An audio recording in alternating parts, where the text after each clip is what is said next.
నేను అమ్మ అనే అంట మృత్యుదేవతని. అమ్మే. ఎందుకో తెలుసా?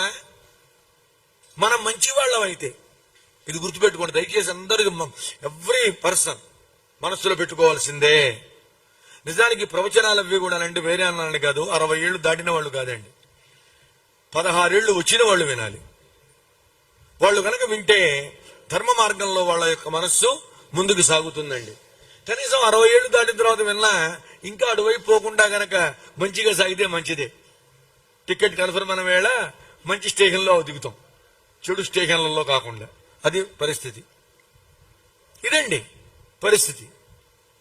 అందువల్ల ఆత్మహత్య గనక చేసుకుంటే వాడికి భయంకరమైనటువంటి మహానరకములు సంభవిస్తాయి. కాబట్టి ఆత్మహత్య అనిపిస్తుంది కొన్ని సందర్భాల్లో, కష్టం వస్తే ఎందుకు పోదాం, ఎట్టా కొట్ట పోదాం, విషం తిని పోదాం, లేకపోతే పురుగుల మంది తాగి పోదాం, ఊరేసుకు చేద్దాం, నదిలో దూకి చేద్దాం, బావిలో పడి చేద్దాం, ఇవన్నీ వస్తాయండి ఆలోచనలు. హనుమంతుల వారికి రాలా? మనం గొప్పవాళ్ళం ఏంటి? కానీ ఇన్ని ఆలోచనలు వచ్చాక హనుమంతుడు చెప్పిన స్టేట్మెంట్ చివరికి ఏంటండి? చావద్దు. ఎందుకని చావద్దు?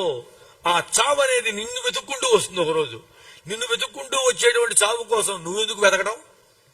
వద్దు. రెండే, నీవు బతికి ఉన్నంత వరకు రెండు. నువ్వు బతుకో, ఇంకొకరిని బతికించు. మూడోదొద్దు.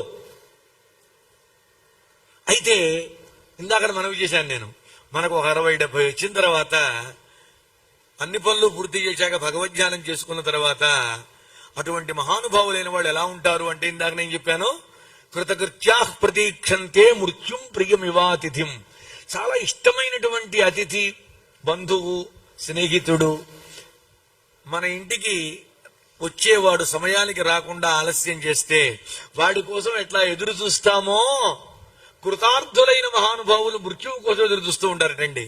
అదేంటి సార్ అంటే, అది తెలుసుకుంటే ఒక గొప్ప విషయం అండి. ఇంతకాలంగా నేను భగవంతుడిని ప్రార్థించాను, భగవత్ కీర్తనం చేశాను, భగవంతుని పాటలు పాడాను, భగవంతుని విషయాలు చెప్పాను, లేక భగవదాలయంలో అర్చన చేశాను, భగవంతుడి గుణగణాలు విన్నాను, మంచి పనులు చేశాను, 70 ఏళ్ళైనాయి, 80 ఏళ్ళైనాయి. ఓ మృత్యుదేవత నమస్కారం అమ్మా, ఇంకా రాకపోతే ఎట్టా తల్లి? తల్లి బిడ్డను ఒళ్ళో చేర్చుకున్నట్లుగా నన్ను నీ ఒళ్ళోకి చేర్చుకో అమ్మా. ఎందుకో తెలుసా? మృత్యు వచ్చి చేసే పని ఒకటేనండి, భయపడక్కర్లా.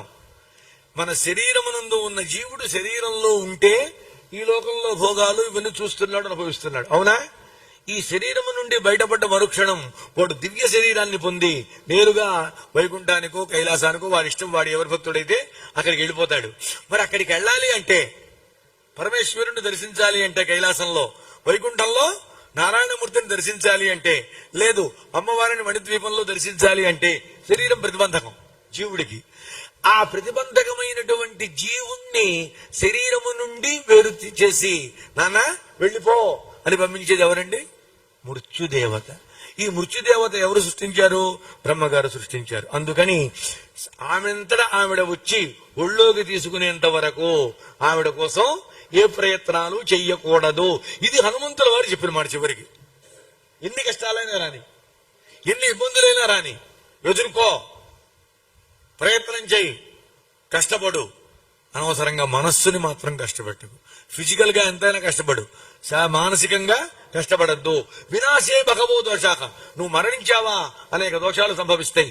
జీవన్ బతికనగా ఉంటే భద్రాణి పశ్యతి, ఎన్నో శుభాల్ని నీవు చూస్తావు అని. ఇప్పుడు స్వామి కోపం వచ్చిందండి. ఇదేమిటి, అమ్మ కనపడకపోతే నేను చనిపోవాలనుకుంటున్నాను, నేను ఎందుకు చావాలి? నేను రావను. మరి ఏం చేస్తావయ్యా?